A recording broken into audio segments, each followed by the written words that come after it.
In Lesson 3-4, Part 2, we're going to be using workbook pages 77 and 78 to multiply fractions to other fractions.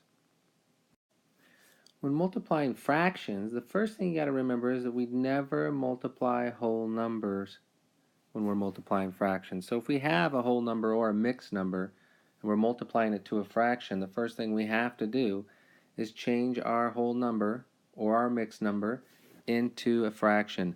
Whole numbers can be changed into fractions by simply adding a 1 as its denominator. 6 over 1 is the same as 6. Now that we have our whole number changed into a fraction, we can just simply multiply straight across. Before we multiply straight across, it's always a good idea to take a look at your fractions to see if there's anything that can be simplified before you multiply. In doing so, you might want to look at simplifying each fraction individually, like 6 over 1, which the only thing you could do would be to change that into a proper fraction. We don't want to do that. And 1/3, which there's no way to simplify 1/3 because 1 is prime, and so is 3. So then we try to cross cancel by looking diagonally at 6 and 3, and we're looking for a number, a divisor that we can use that will go into 3 and 6.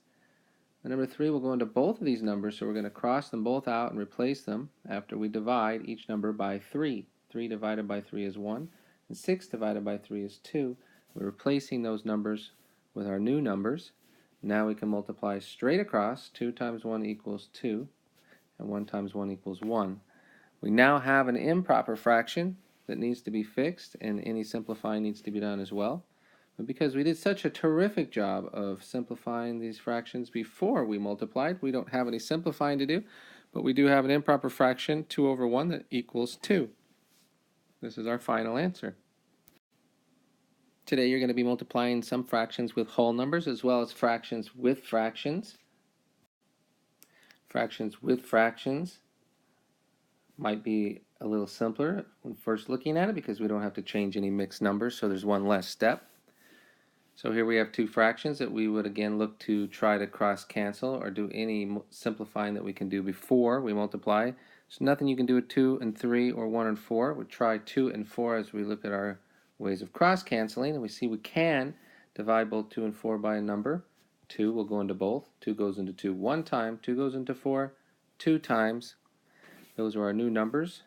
And now we can look at 3 and 1 to cross cancel, but nothing can be done there. So we'll just go ahead and multiply straight across. 1 times 1, which equals 1. And 3 times 2, which equals 6. And then we take a look at our final answer and see if there's anything there that can be done to simplify this answer. 1/6 is already simplified and it's not improper. So therefore we have completed our second problem. Taking a look at the worksheet that you'll be completing, the directions do say you do not need to simplify your answer, but we're going to change that today. We're going to ask you to simplify your answer. I'm actually going to ask you to cross cancel as much as you possibly can throughout these problems. So you can pause the video now and complete this page, the entire page, and come back and we'll take a look at the word problem page.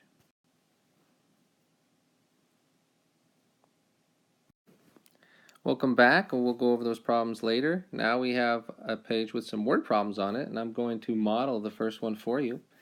Out of 304 people who attended the school play, 5/8 were students. How many of the people who attended were students?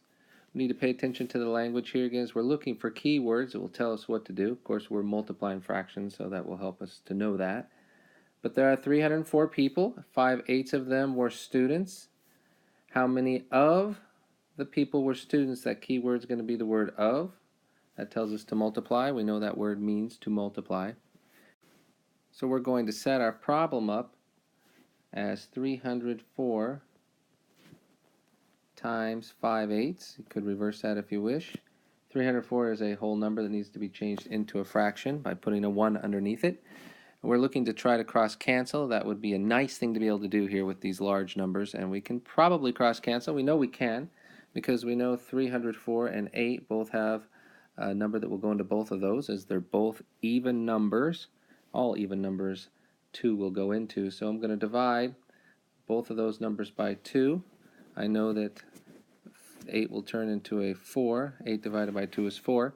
And here I'm going to divide by 2. And I could set that up in a box if I want to right here. 2 goes into 3 one time. 1 left over. I'll put that 1 in front of the 10. 2 goes into 10 5 times evenly, and 2 goes into 4 2 times evenly. So our new number is 152. 152 over 1. 152 over 1 times 5 over 4. Looking at my two numbers that I just cross-canceled and looking and seeing that they're both even still, so that I know that I could do this again. I could divide by 2 again, divide 4 by 2 and get 2, and again divide this by 2. 7 goes into 1 0 times. It goes into 15 7 times with 1 left over. It goes into 12 6 times. And now I'm left with a new problem. It's 76 over 1 times 5 over 2. So now I'm looking at those two numbers and seeing that I could simplify them again because they're both divisible by 2 still.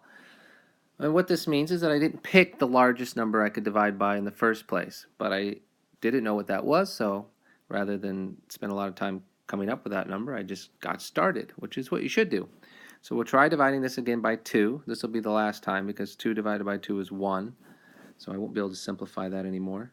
And 2 goes into 7 3 times with 1 left over. And 2 goes into 16 8 times. So finally, I have a problem that I can solve. We'll move that problem up here and make this problem 38 now over 1 times 5 over 1. Nothing more I can do there, so I can just multiply straight across. I know my denominator will be 1, and now I need to multiply 38 times 5. We'll do that work right up here. 38 times 5. 8 times 5 is 40. 5 times 3 is 15, and 4 is 19. So 190 over 1, or, once we fix it, will become 190.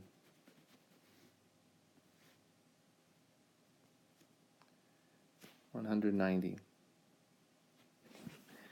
All right, I'd like you to complete the rest of these word problems on your own.